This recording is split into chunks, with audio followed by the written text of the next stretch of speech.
आज़ाद कश्मीर के हवाले नाल भी जो ना वो इहदे उत्ते रोशनी पानी सी, लेकिन मैं क्या कि चलो पहले हिस्से दे विच काफ़ी रोशनी पा दी है, सो लिहाजा बहुत सारे लोगों दी नज़रां जमीआं होईयां वो इस टाइम बजट दे उत्ते भी ने।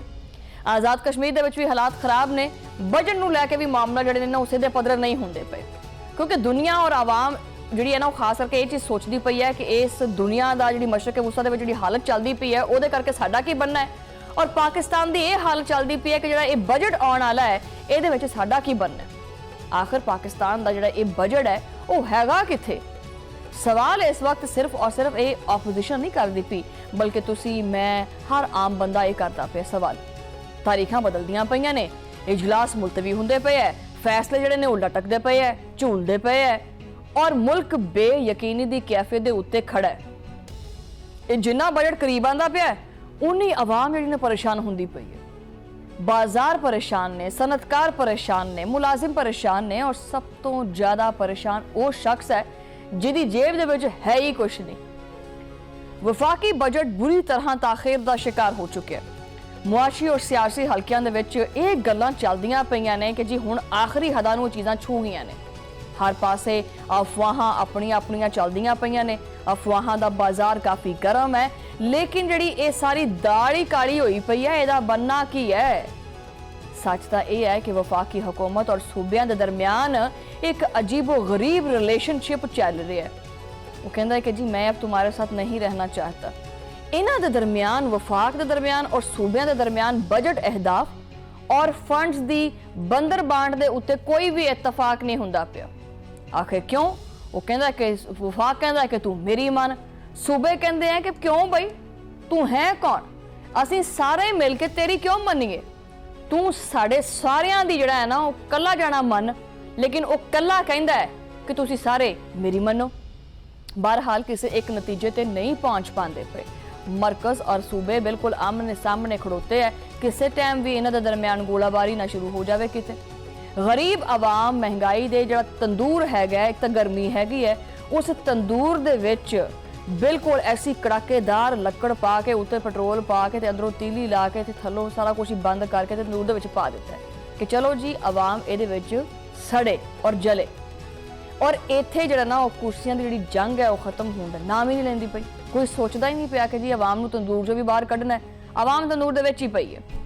एक रिपोर्ट आई है जनाब, उस रिपोर्ट दे विच जिहड़ा ये सारा तमाशा चलदा पिया ना इहदा सारा सिस्टम खोल के रख दिता है। वज़ीर आज़म शहबाज शरीफ की ज़ेर सदारत होने वाला कौमी इकतसादी कौंसल का सब तो अहम इजलास तीजी वारी भी आखिरी लम्हात दे विच मुलतवी कर दिता गया। हुण तुसीं जरा ये सोचो कि जो इजलास मुल्क की मुआशी तकदीर का फैसला करने वाला सी उन्होंने 3 वारी मुलतवी किया गया। इस अहम तरीन बैठक दे विच 4 सूबियां दे वज़ीर आला ने जिहड़ा ना वो सिर जोड़ के बहना सी, आपस जिहड़ा ना वो अपनी जिहड़ी अकल है वो इस्तेमाल करनी सी, और तरक्याती जिहड़ा बजट है और मुल्क की जिहड़ी मुआशी तरजीहात ने उन्हां दियां मंजूरियां देनियां सी है। मगर इत्थे तां इन्हां दियां नीतां दे विच ही खोट है। ये पहले आप दी एक ना जेब दे विच 4 पैसे पा लेना, ये तसड़ के पांदे है कि नहीं साडी जेब च भी आ माल वड़ जावे। इन्हां दा वास नहीं चलदा, चाहते जेबां प्लास्टिक दियां हो जाण, ये लीड़े दियां क्यों बणियां होईयां ने। बहरहाल जिहड़ी ये ताखीर हुंदी पई है, इस लम्मी ताखीर, इस लम्मे इंतजार और इस डेडलॉक की आखिर वजह हैगी की है? वजह वफाक दा ओ मुतालबा है जिन्हें सूबियां दे होश उड़ा दिते हैं। मरकज ने स्ट्रैटेजिक और दफाई जरूरियात का एक बहाना जा बना के सूबियां तो NFC अवार्ड के तहत उन्हां दे जायज़ हिस्से का एक बहुत बड़ा फंड मांग लिया है। वफाक का जरा टेढ़ा वड्डा हो गया। वफाक नूं क्या है कि तू डाइटिंग कर, वफाक कहता नहीं मैं नहीं करूँगा डाइटिंग, आप मुझे फंड दें, मैं एडजस्ट कर लूँगा कहीं ना कहीं। सो जनाबे वाला वफाक का मुतालबा यह है कि सूबे आपदे फंड्स दे विचों तकरीबन 1 ट्रिलियन रुपया जिहड़ा हैगा उहदी उस तो भी ज़ायद दी जिहड़ी रकम है ना वो मरकज़ के हवाले कर देवे। यानी सूबियां दे जिहड़े मूँह दा नवाला है ना वो खो के वफाक आपदी जेब भरना चाहता है। सूबाई हुकूमतां ने इस जबरदस्ती दे उत्ते शदीद एहतजाज करते हुए साफ साफ आख दिता है कि यह हमें मंजूर नहीं है। सूबियां दा मौकफ बिल्कुल वाज़ेह है कि अगर असीं इन्नी वड्डी रकम वफाक नूं दे दईए तो फिर साडे बजट शदीद खसारे दा शिकार हो जाएंगे। ਔਰ ਸੂਬਿਆਂ ਦੇ ਕੋਲੇ ਜਿਹੜਾ ਨਾ ਤਾਂ ਹਸਪਤਾਲ ਚੰਗੇ ਹੈਗੇ ਹੈ, ਨਾ ਸਕੂਲ ਹੈ, ਨਾ ਮੁਲਾਜ਼ਮੀਨ ਨੂੰ ਦੇਣ ਵਾਸਤੇ ਕੁਝ 4 ਪੈਸੇ ਬਚਣਗੇ। ਕੀ ਕਰਨਾ ਹੈ ਅਸੀਂ? ਸੂਬਾਈ ਹਕੂਮਤਾਂ ਚੀਕਾਂ ਮਾਰ-ਮਾਰ ਕੇ ਕਹਿੰਦੀਆਂ ਪਈਆਂ ਕਿ ਵੀ ਇਹ ਤਾਂ ਸਾਡਾ ਪੂਰਾ ਦਾ ਪੂਰਾ ਨਿਜ਼ਾਮ ਜਿਹੜਾ ਸਾਡਾ ਜਿਹੜਾ ਸਿਸਟਮ ਹੈ ਉਹ ਹੀ ਤਬਾਹ ਹੋ ਜਾਣਾ, ਬਲਕਿ ਲੂਲਾ ਲੰਗੜਾ ਜਿਹਾ ਹੋ ਜਾਏਗਾ। ਇਸ ਸਿਸਟਮ ਨੂੰ ਅਸੀਂ ਚਲਾਉਣਾ ਵੀ ਤਾਂ ਹੈਗਾ ਨਾ, ਕਿਵੇਂ ਚਲਾਈਏ? ਦੂਜੇ ਪਾਸੇ ਵਫਾਕ ਜਿਹੜਾ ਨਾ, ਵਫਾਕ ਬੜੇ ਆਪਣੇ ਇੱਕ ਐਟੀਟਿਊਡ 'ਚ ਰਹਿੰਦਾ ਹੈ। ਵਫਾਕ ਕਹਿੰਦਾ ਮੈਂ ਕਿਸੇ ਕੀ ਨਹੀਂ ਮੈਨੇ ਸੁਣਨੀ। ਮਰਕਜ਼ ਨੇ ਸੂਬਿਆਂ ਨੂੰ ਹੁਣ ਇੱਕ ਮਜ਼ਾਇਕਾ ਖੇਜ਼ ਮਸ਼ਵਰਾ ਦੇ ਦਿੱਤਾ ਕਿ ਉਹ ਸਰਕਾਰੀ ਮੁਲਾਜ਼ਮੀਨ ਦੀਆਂ ਤਨਖਾਹਾਂ ਮੁੰਜਮਦ ਕਰ ਦੇਣ ਔਰ ਆਪਦੇ ਸਾਰੇ ਤਰੱਕਿਆਤੀ ਮਨਸੂਬਿਆਂ ਨੂੰ ਮਹਿਦੂਦ ਕਰ ਦੇਣ।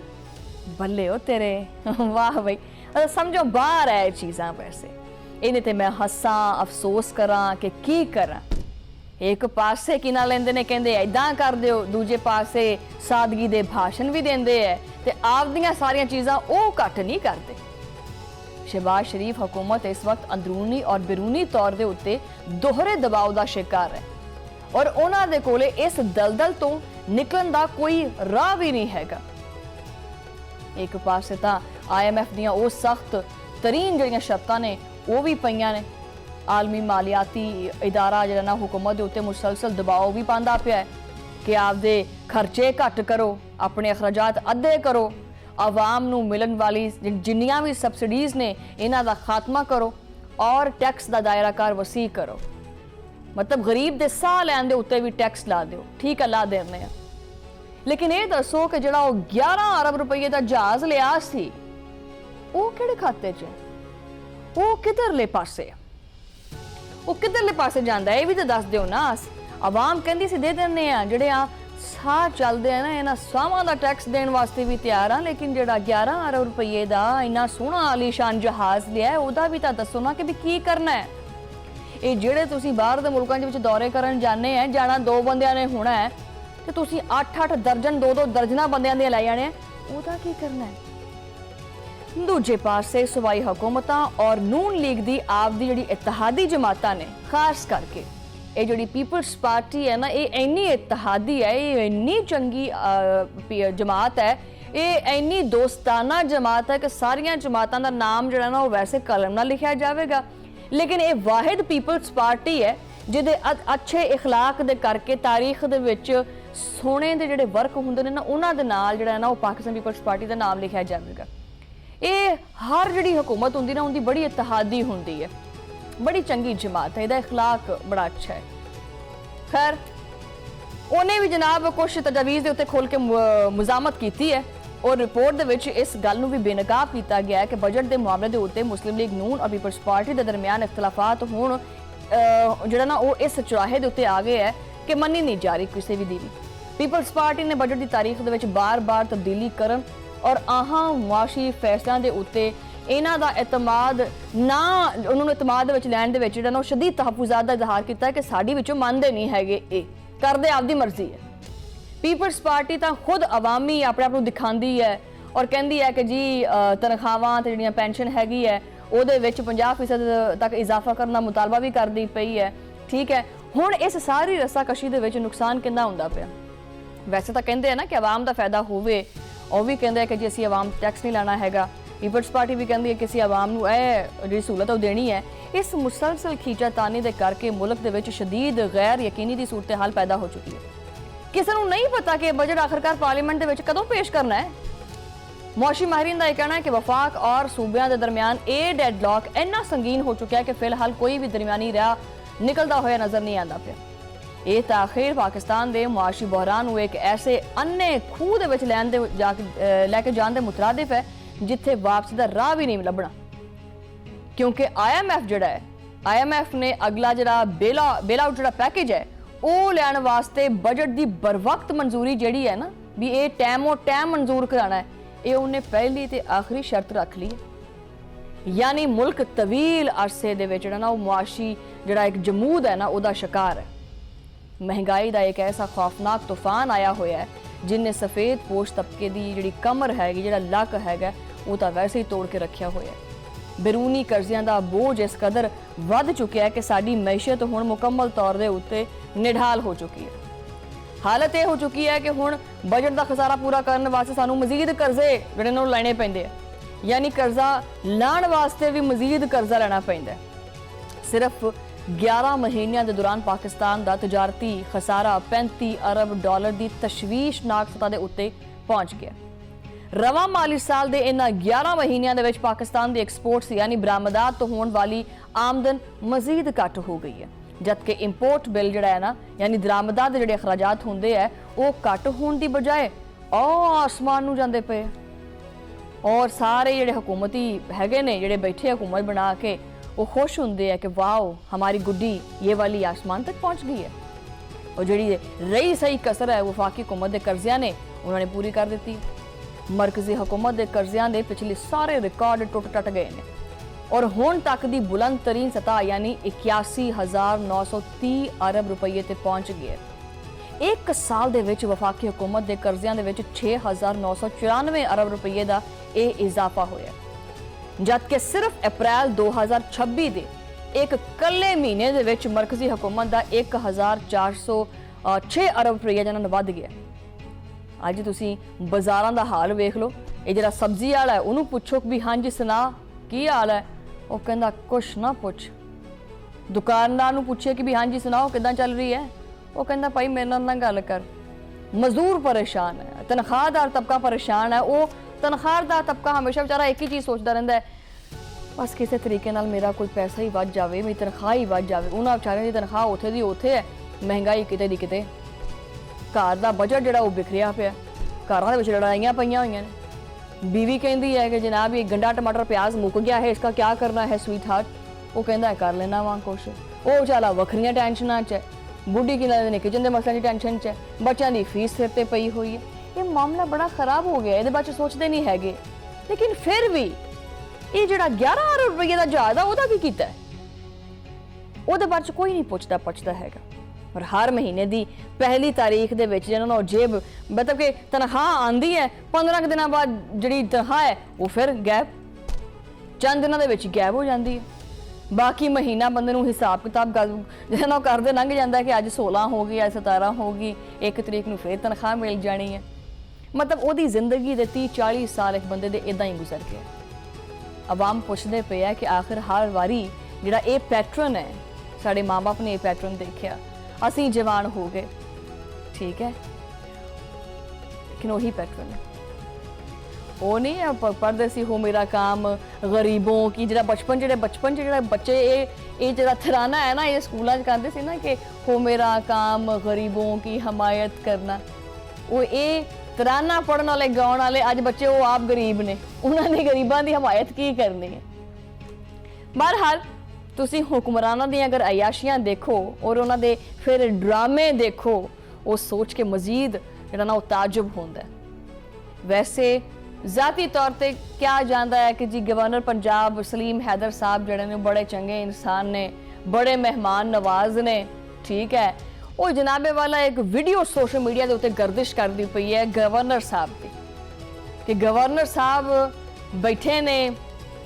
वो मैनू वीडियो देख के वैसे हासी भी आती है और किते किते रोना या भी आ जाता भी ये चलता की पिया। खैर गवर्नर साहब आपदी लैंड क्रूजर जी हैगी है, करोड़ों रुपये की गड्डी होंदी लैंड क्रूजर वैसे, और पाकिस्तान के सही धाक जमाने वाली गड्डी होंदी है कि की लेना जी, गड्डी लैनी लैंड क्रूजर, ताकि थोड़ा बहुत आसे पासे रोब होना चाहिए। उस गड्डी दे विच बह के शां शां करदा एसी ठंडा ठार चला के पूरा ऑन करके हाथ च टिशू फड़ के ते उहदे विच रख के गंढा ते नाल सुक्की रोटी दी बुरकी। बल्ले ओ गवर्नर साहब तुहाडे, क्या बात कर दी आपने। यानी आवाम नूं इह दसदे पे हौली हौली भी तैयार हो जो सुक्की रोटी ते गंढे नाल रोटी किद्दां खानी है। देखो इंपोर्टेड गड्डी जी है ना, वो तुसी बह के सादा पानी भी पियो ना तो वह भी अनार का जूस लगता है, ठीक है। ये हाथ च टिशू फाड़ के ते सुक्की रोटी फाड़ के ते नाल गंढा फाड़ के ते गंढे नाल रोटी खानी, वो भी इन्नी महंगी गड्डी च बह के लैंड क्रूजर दे विच बह के, और आवाम नूं ये सबक देना कि सादगी नाल जिंदगी गुजारो। ये ना ये गल्लां करन च बड़ियां आसान ने और ये वीडियो बनाउण च बड़ी आसान लगदी है। जिहड़ा गवर्नर साहब का मैं सारा उठाठ बाट सिस्टम वेखिया होया है ना, जिहड़ियां नहरां बहरां लहरां चलदियां पईयां ने उत्थे, वो तां गल्लां ही कुछ होर ने।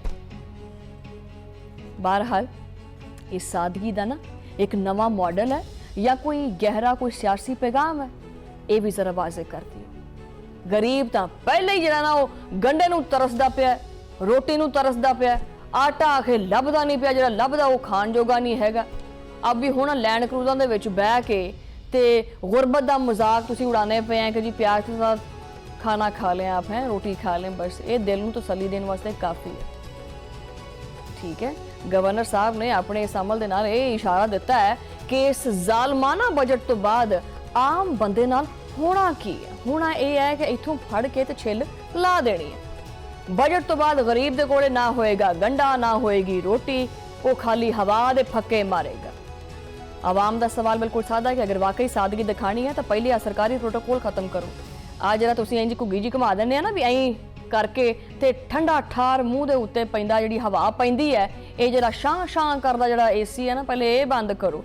मत्थे दे उत्ते पसीना लियाओ, आ शलवारां शलवूरां टुंग के ते किसी दरखत दी छां थल्ले बहो ते फिर मत्थे तो पसीना तुहाडे टपके ते भुंजे बह के तुसीं खाओ रोटी, फिर तां आया स्वाद सादगी दा। फिर तां मनन नूं तैयार हां बई असीं कि वाकई ये सादगी है। लेकिन अगर तुसीं करोड़ां रुपइयां दी गड्डी च बह के नाल ड्राइवर तुहाडा गड्डी चलावे और एसी तुहानूं ठंडी हवा देवे और तुसीं लत्त ते लत्त रख के बह के ते प्याज नाल रोटी खावो, ये दोहरा म्यार नहीं मंजूर हैगा। और जिहड़ा ये प्रोटोकॉल है ये घट करो। सरकारी अखराजात दे विच तुसीं कमी तां माड़ी जिन्नी भी नहीं करदे। हुक्मरानां दे जिहड़े दफ्तर दे बजट ने वो क्यों नहीं घटदे हैं? आम किसी दफ्तर से चले जाओ तो उत्थे की ना लेंदे ने कोई बिस्कुट गनीमत ही है कि मिल जावे, लेकिन इन्हां दे दफ्तरां च जाओ 7-7 रंग दे बिस्कुट पे होंदे उत्थे। नहीं नहीं खाएंगे आप, क्या बिस्कुट नहीं खाना, लड्डू खाने आपने, लड्डू ले आए।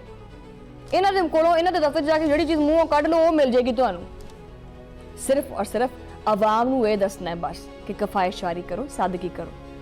इस वेले मुल्क दा हर शहरी जिहड़ा ना वो एक ही गल जानना चाहता है, सानू बस ये दस दिओ कि बजट तो बाद जिंदगी को साडी आसान होनी है या मजीद मुश्किल हो जानी है। कि यह जी रोटी है ये सस्ती होनी या महंगी हो जानी है, कि तनख्वाह वधेगी या नहीं वधेगी, आ बिल जड़े ने कट होंगे कि नहीं होंगे, कि सानू कोई उम्मीद मिलेगी या नहीं मिलेगी।